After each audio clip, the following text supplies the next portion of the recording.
جيليه مرقة دجاج يا فينا نحفظها بالبراد يا فينا نحفظها بالفريزر. مقاديرها كتير سهلة وبسيطة بس كتير رح تكون صحية. هلا أول شي رح نساويه رح نحط عظم الدجاج، رح نكت فوق منه مي باردة، هي مو سخنة، هيك كافي تقريبا قدن على مرة ونص. ورح شغل عليهم الغاز ونستنى حتى تطلع الزفرة تبعهم ونقيمها.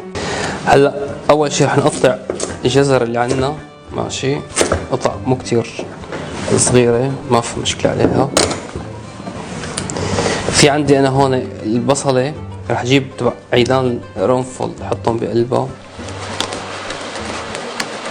تمام، وبس هيك رح احطهم كلياتهم عندي هون واستنى المي حتى تغلي. هلا بعد ما طلعت عندي الزفرة على الوجه، هي الرغوة مثل ما شايفينها، رح قيمها هيك كلياتها. طبعا نقيم الرغوة مو نقيم المرقة كلها.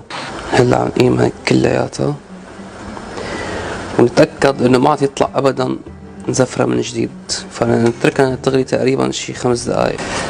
هلا رح نضيف عليهم سنين توم، بصلة، رنفل، عود قرفة، جزرة، شوية بقدونس، 3 حبات هيل و5 حبات فلفل اسود. بسم الله.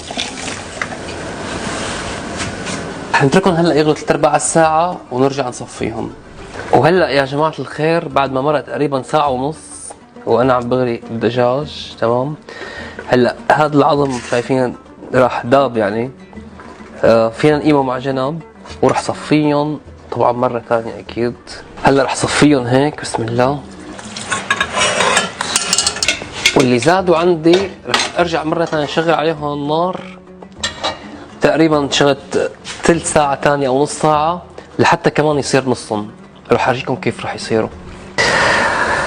وهيك صار عندي هلا، شوفوا المرقة كيف صارت. تقريبا انا كنت حاطط 3 لتر مي او 3 لتر ونص تقريبا، هلا ما في عندي غير شي يمكن شي 300 ملي او 400 ملي، فهي هدول تقريبا 10% من كمية المي، بس طبعا كلهم طعم. هلا تقريبا بعد ما غليناها شي ربع ساعة ثانية، شايفين دي صارت الكمية. رح فضيهم بقلب قطرميز بسم الله. هلا هي الكمية اللي طلعت عندي من 3 لتر ونص.